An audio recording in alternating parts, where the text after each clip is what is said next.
दोस्तों, अगर आप अपने आलस्य से परेशान हैं, आपका किसी भी काम में मन नहीं लगता है, आप अपने काम को कल पर टालते रहते हैं, तो अब आपको अपने आलस्य को लेकर परेशान होने की जरूरत नहीं है। दोस्तों, आज हम आपके लिए जो कहानी लेकर आए हैं, इस कहानी के माध्यम से आप अपने आलस्य से बहुत जल्द छुटकारा पा सकते हैं। इसलिए इस कहानी को आराम से और शांति से पढ़ें। ये कहानी आपके लिए बहुत फायदेमंद होगी। तो चलिए शुरू करते हैं इस कहानी को। एक बार एक आलसी व्यक्ति ने गौतम बुद्ध से कहा, मुनिवर, मैं बहुत आलसी हूँ, जिसके कारण मैं अपने जीवन में जो करना चाहता हूँ वह नहीं कर पाता, इसलिए मुझे कोई रास्ता बताएं। बुद्ध ने उस आदमी से पूछा, क्या तुम मानते हो कि तुम आलसी हो?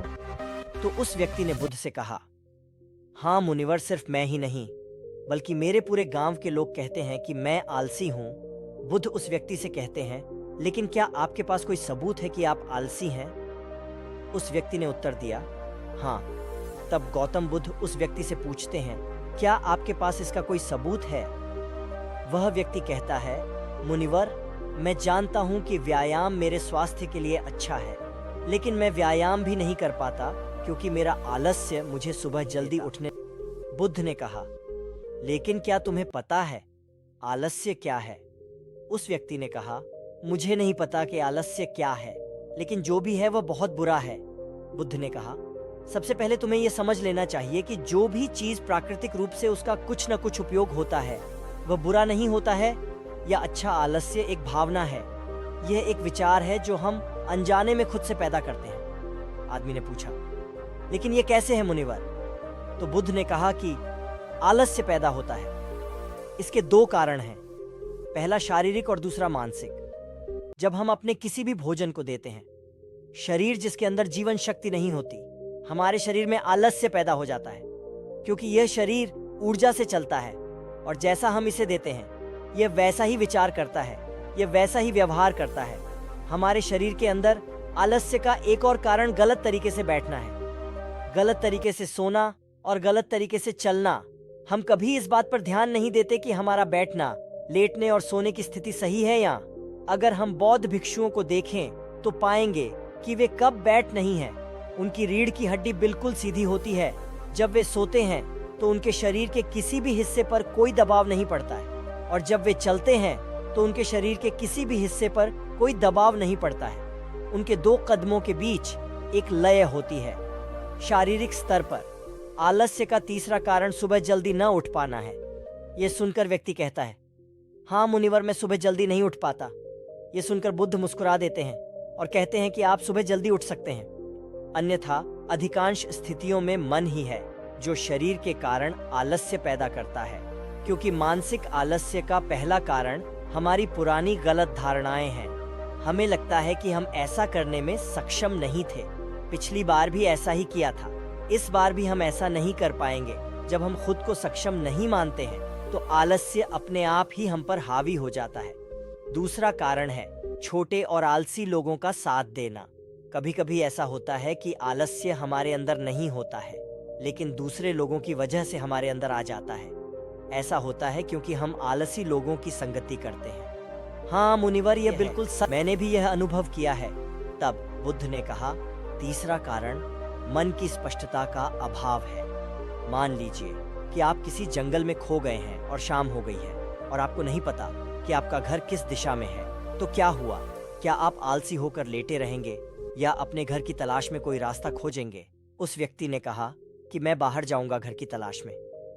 तभी उसने कहा, अगर बहुत कोशिश करने के बाद भी तुम्हें घर का रास्ता न मिले तो तुम क्या करोगे?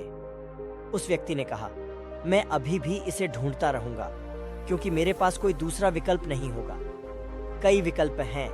अगर किसी के पास एक ही विकल्प है तो उसका दिमाग बिल्कुल खाली होगा। यदि आप व्यायाम नहीं कर पा रहे हैं तो इसका कारण आपके मन में स्पष्टता की कमी है, जिसका आपको भविष्य में सामना करना पड़ेगा। उन रोगों से होने वाली बीमारियां आपको दिखाई नहीं देती।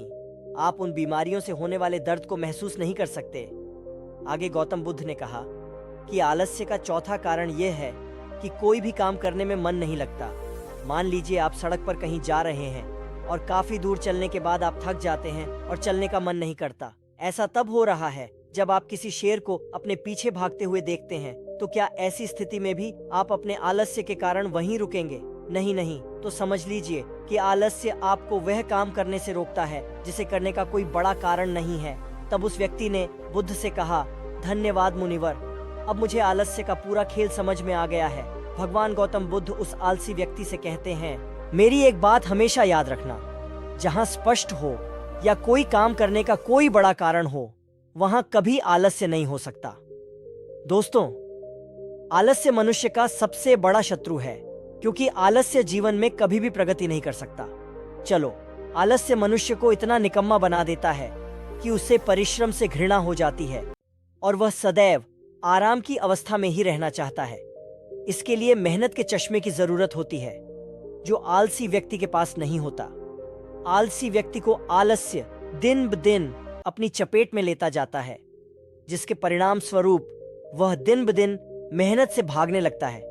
मेहनत ही खत्म हो जाती है। शत्रु ने आलस्य कहा, नमक सिर्फ दोस्त हो सकता है, इसके अलावा इसे खत्म करने का कोई रास्ता नहीं है। मेहनत से दोस्ती करने के बाद यह दुश्मन अपने आप खत्म हो जाता है।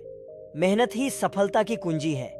इस बात को केवल एक मेहनती व्यक्ति ही समझ सकता है, क्योंकि वह कड़ी मेहनत के महत्व को अच्छी तरह से जानता है। वह जानता है कि कड़ी मेहनत ही उसकी सच्ची दोस्त है, और इस दोस्त की मदद से वह अपने जीवन में हमेशा प्रगति करेगा। वह उस काम को छोड़ने की बजाय दोबारा और अधिक मेहनत से प्रयास करता है, और तब तक कोशिश करता है जब तक वह उस काम को करने में सफल नहीं हो जाता। और इसके विपरीत आलसी व्यक्ति किसी छोटे से काम को करने की कोशिश करता है। इंसान को दूसरे लोगों की भी जरूरत होती है, क्योंकि वह आलस्य के जाल में इस तरह फंस चुका है कि उसे बस आराम की जरूरत है। यानी वह अपने कंफर्ट जोन से बाहर नहीं आना चाहेगा, रुकावट नहीं चाहता, और अपनी पूरी जिंदगी ऐसे ही गुजारना चाहता है। दोस्तों, आलसी व्यक्ति कभी भी न तो मेहनत का महत्व समझ पाता है और न ही समय का महत्व। इसके कारण वह अपना पूरा जीवन बर्बाद, और अंत में उसके पास पछताने के अलावा कुछ नहीं बचता है। जबकि एक मेहनती व्यक्ति समय का महत्व समझ लेता है और समय का महत्व समझ लेता है। दिन प्रतिदिन कड़ी मेहनत करके अपने लक्ष्य को प्राप्त करने का प्रयास कर रहा है। इसलिए आपको हमेशा मेहनत से दोस्ती और आलस्य से दुश्मनी रखनी चाहिए। दोस्तों, मुझे उम्मीद है कि आपको इस कहानी से बहुत कुछ सीखने को मिला होगा। आप गौतम बुद्ध द्वारा बताए गए उपाय से भी अपना आलस्य दूर कर सकते हैं। दोस्तों, आपको यह कहानी कैसा लगा? कृपया हमें कमेंट बॉक्स में कमेंट करके जरूर बताएं और अपने दोस्तों के साथ ज्यादा से ज्यादा शेयर करें। धन्यवाद।